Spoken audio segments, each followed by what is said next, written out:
Retreat kepala daerah di Magelang menurut saya menjadi salah satu topik bahasan yang cukup seru ya. Beberapa hari terakhir ini dibahas oleh orang-orang khususnya di sosial media, teman-teman. Karena tidak hanya retreat yang diadakan di kompleks militer, tetapi juga ada drama yang terjadi di dalamnya.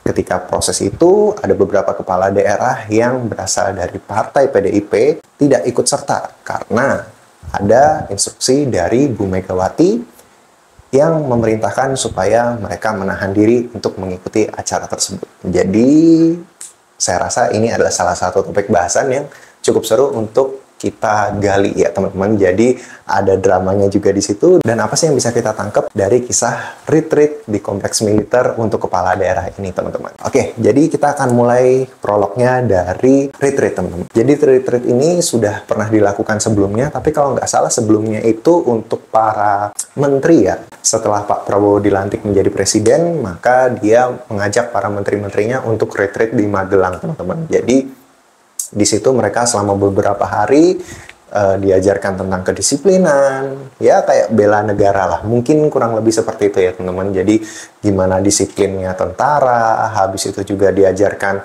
cara membangun tim supaya kompak, supaya satu, supaya tetap semangat. Dan saya ngerasa itu adalah hal yang cukup positif. Dan ini diulang lagi untuk para kepala daerah. Jadi supaya para kepala daerah ini juga merasakan hal yang sama.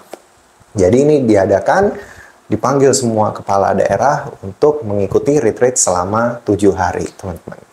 Nah, tapi ada dramanya di situ. Ketika ada beberapa kepala daerah yang notabene dari partai PDIP, mereka menahan diri untuk mengikuti acara tersebut. Karena ada instruksi dari Bu Mega supaya mereka tidak mengikuti acara tersebut sebagai salah satu bentuk protes.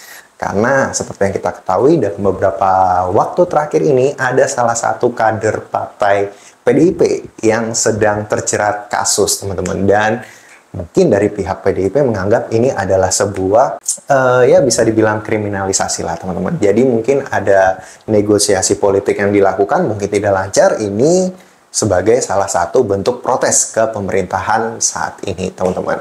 Jadi para kepala daerah yang mereka seharusnya ikut acara tersebut, mereka menahan diri karena mereka merasa harus tegak lurus dengan ketum partai.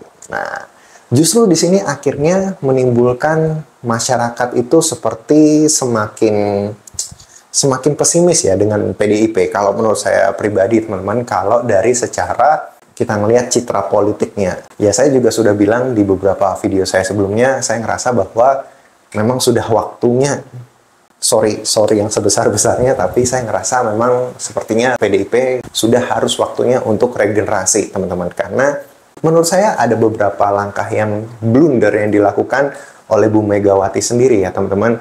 Ya mulai dari cara berkata-kata, cara memperlakukan orang, dan keputusan-keputusan kebijakan politiknya yang seperti hari ini teman-teman berseberangan dengan pemerintah, it's okay. Tapi kalau misalnya seakan-akan berseberangan terus kayak menentang dan tidak mendukung atau jadinya menghambat proses di dalam kepemerintahan, nah itu yang akhirnya tidak memunculkan simpati dari para masyarakat. Saya rasa ini adalah langkah yang blunder ya teman-teman. Seharusnya tetap bisa manis di permukaan kelihatan tenang, tapi mungkin di belakang ya kalau ada negosiasi politik, it's okay. Jadi kalau menurut saya dengan menahan para kepala daerah untuk tidak mengikuti retreat tersebut, menurut saya adalah salah satu langkah politik yang terlalu kentara, ya terlalu hard lah menurut saya, kurang soft. Nah terus kita lanjut bahas ke retreat ini tadi. Jadi di sana juga ada salah satu kisah seru teman-teman. Jadi dalam beberapa hari itu ternyata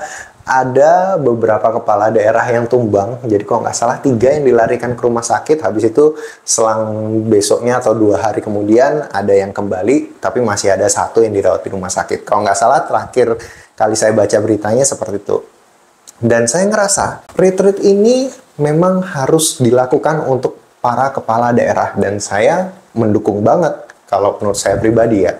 Karena apa? Karena kalau misalnya itu dilakukan, saya ngerasa itu adalah hal yang baik untuk melatih mental para pemimpin supaya lebih tegas dan disiplin. Supaya punya jiwa-jiwa pejuang seperti para TNI ya teman-teman.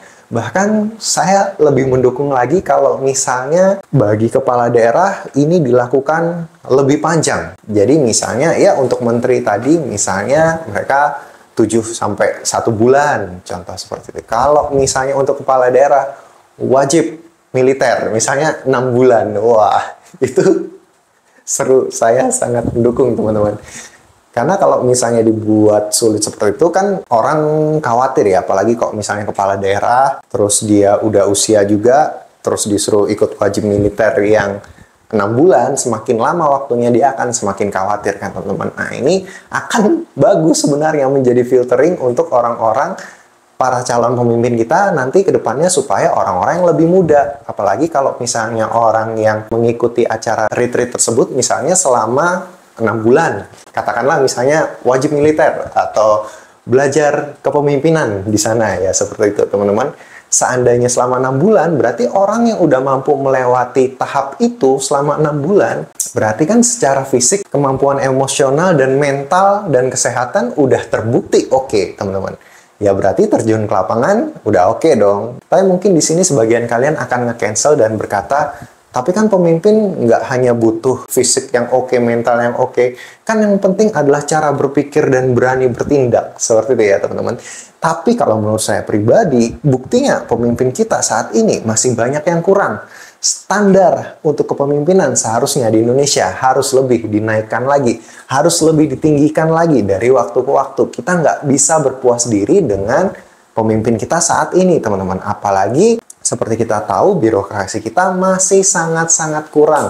Orang dipimpin kadang bukan karena dia punya kapasitas, tapi karena dia tenar lah, karena dia banyak uang lah, bensinnya banyak lah untuk berpolitik, teman-teman.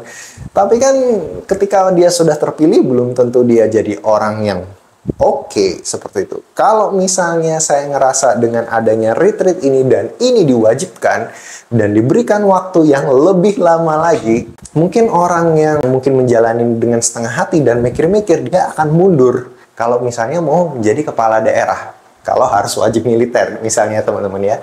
Tapi bagi orang yang memang, tujuan saya adalah untuk melayani, dan saya harus mengikuti ini, apapun alasannya, mau melatih mental, gimana pun, saya tetap hajar. Nah, seharusnya nanti kita akan dapatkan kualitas-kualitas pemimpin yang lebih oke.